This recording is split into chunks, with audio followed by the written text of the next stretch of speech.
Namaskar. Here we are talking about a very important challenge that all of us are facing as an individual, as family, as society, and as a nation.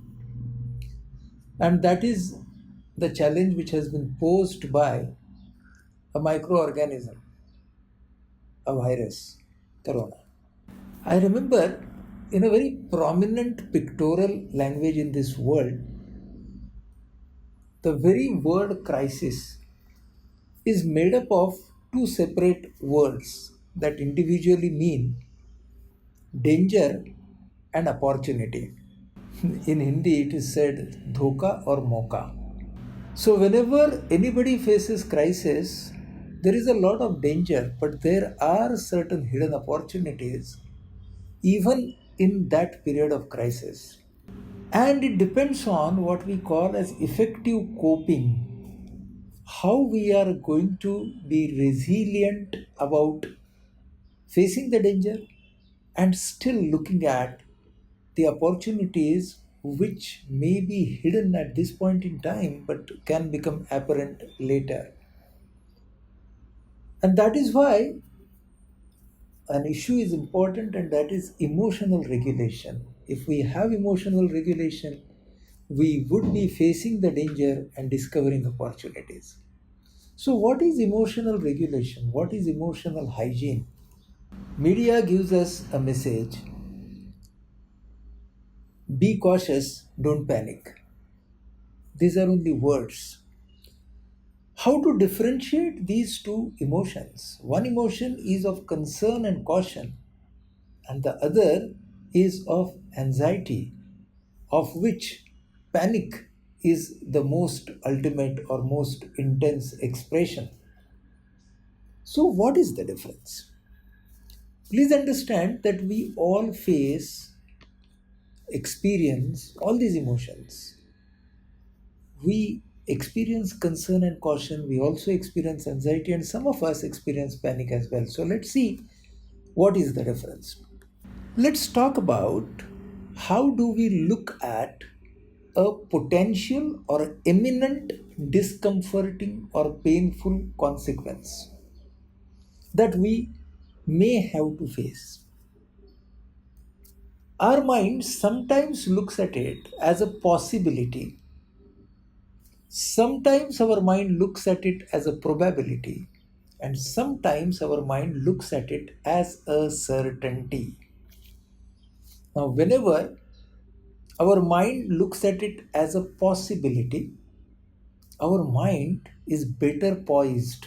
That is called concern. That is called caution. That this is a negative possibility which is likely to occur, and I need to focus on factors which are within my control, work on them consistently so that I will reduce that possibility. And I should also continue not to work on factors beyond my control. Right now, I need to differentiate between the two. Focus only on factors within control. Leave the factors beyond control. Someday, some of them might come under my control. And if I do like this, work like this, then I am increasing the probability of a desirable consequence. But my mind takes me to an extreme and looks at the undesirable consequence as the certainty. And that is where anxiety sets in. And when my physiology, my body starts responding with palpitations, with tremors, with butterflies in the stomach, then we call it as panic. So we need to understand the thinking is different, that is operative in concern, caution, and one that is operative in anxiety. So, whenever I am focused on concern, I will look at solutions. Whenever I go to anxiety, my confusion reigns so much that I go away from solution. On caution and concern, I am very clear about my goal, that here I am and I will focus on my capacities, my limitations, and try to give my best within that limitations. And it can happen that my abilities will expand and limitation will become narrow, but it will take time and I will have to stand it. I will have to stand it. I will have to show resilience. And mind you, resilience is not passive acceptance of the situation, it's a thoughtful acceptance. And I am working relentlessly on the factors which are within my control. For example, all of us are facing a lot of restrictions on our movements. Many of us are homebound. How do we look at it? Is it a holiday? No. Is it a jail? No. It is a curfew? Well, no, it's a pause. It's a pause. It's a pause in our lifestyle. It's just a pause. It's not a full stop. And during this pause, how we are going to protect our own productivity in our own way is going to decide what the future is going to bring for all of us. So we will have to work on our own passions, our own domains, our own subjects. Go deeper into it. This is an opportunity. Work on it, possibly study, or possibly work on your hobbies. But don't leave idle time. You can plan for future if you are an entrepreneur. You can work on the subject of your choice if you are a student or a teacher. You can definitely pursue some of your interests which you had left for a very long time. You can do all this. This is time. This is time. The rest of the time, take a look at your relationships which are just there closeted in your own house. Be friendly with them, be empathic with them, try and go and communicate with them. Get to all the tasks that you were postponing for all this while. Try to plan for your future. Oh, rather than focusing on screen, use this time to talk, to relate, to communicate. Do some activities with your family members. Look inwards, introspect. Take a look at your journey so far, analyze it, and there may be a message or two which can actually help you to face tomorrow. So it's a pause for productivity. After this pause, we will have to have that active process of productivity back again on its rails, because that is going to be a challenge of tomorrow. After we come out of this pause, all of us as individuals, as citizens, will have to get back actively to add our productivity to the process of economic upheaval. That is going to be a very important challenge, and let's work and sharpen our productivity in this period of pause. So, whenever we are on concern, whenever we are on this caution and concern track, we avoid what we call as terribilization of the situation. Terribilization occurs, which means the dimensions of the challenge in front of us, our mind magnifies. There is also another process that's called trivialization. For example, if I'm concerned and cautious, I'll say that this challenge of coronavirus is here in front of me. I will have to cope up with it one day at a time. I will keep a track on future, all right, but I will focus on my actions today. If I go on terribilization, oh God, it's anxiety, it's end of the world. I do not know what is going to happen to me, to my family. Oh, that's terribilization. And trivialization means, oh, this corona, na, it's one more thing, my immunity is so good, na, nothing can actually affect me, That's trivialization. So let's not go to extremes. All these thoughts will come, but let the concern and caution prevail. That is something that we should do. And if it prevails, then we will be very, very responsible in communicating, in expressing our thoughts and our emotions. You know, there is a reality. We experience things in reality. We go through events in the reality. But when we are narrating, we do not actually describe what happened, but we describe what we can call as the story of what happened. So it's not only what happened, it's the story of what happened, which means I project my emotions, my thoughts while describing any event. It's very important to differentiate these two things. I will not have the whole truth with me anytime. My perception colors my truth. I can definitely hold a part of truth with me, but I will not have all the truth with me. And with the description of the reality that I am giving, I am consciously, unconsciously projecting my own perceptions and opinions about it.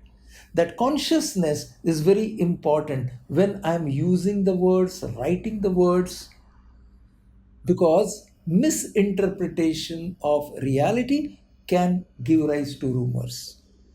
And therefore, I should be very choosy about the words that I am using. For example, Corona plays havoc. Corona reaches alarming proportions. Rather than that, let's say the challenge of Corona deepens further. So you're describing it realistically, but not adding unnecessary emotions to it. Responsible use of words is a very important aspect of crisis. And how we use those words. Suppose I say, one more person added to the fatal list, then definitely people will get affected, they will get anxiety. Actually, we are pushing them towards it. But if we say that one more person is serious, the rest stable, then we are completing that. So rather than highlighting only one aspect of truth, let's try to be balanced about expressing about the truth that we perceive. We see this on the media, that unnecessarily dramatic tone, which is backed by a very, very high degree of background music. Is it all appropriate? Is something that I think we need to think about. And what is very important is we should have a kind of communication ethics. I mean, everybody should have them, even the media should have. But we should be very conscious about some of our habits. For example, while doing this, I need to tell myself that this I am doing with complete faith and because I believe in this. Belief in what we do is so important. Otherwise, helplessness will grip us. Belief is very important. We all know that all epidemics do have a finite end. An epidemic does not remain forever. And therefore, what's very important is life has been in turmoil. We call it turmoil today, but it's only because it has increased the speed of change. Life has been changing all the time. Only the speed has changed. And if all of us get ourselves aligned with that change, our coping will be the most effective coping. For example, we tend to say this: Corona is a life threatening disease, a blanket statement. But rather than we have a choice to say that this is an illness having a potential to assume life threatening proportions in some people. So that consciousness is a very important point. Confidence about our coping abilities has to be observed in our behavior. Behavior is the proof. Responsible behavior of an individual is important today because generally, when we take personal choices, we face personal consequences. This is one choice. What we are going to do as individuals in this crisis can have ramifications on social health, can have ramifications on the national state. And therefore, it may be an individual choice for me, but the price involved may be for many people. When we think about this, then we will come to a position of caution. And finally, we need to remind ourselves that Corona is not my life. It is a challenge that has come in my life for now. If we remind ourselves with requisite energy about all these facts, our resilience will improve, our self belief will get nurtured, and please remember that we are role models to at least the people who are around us.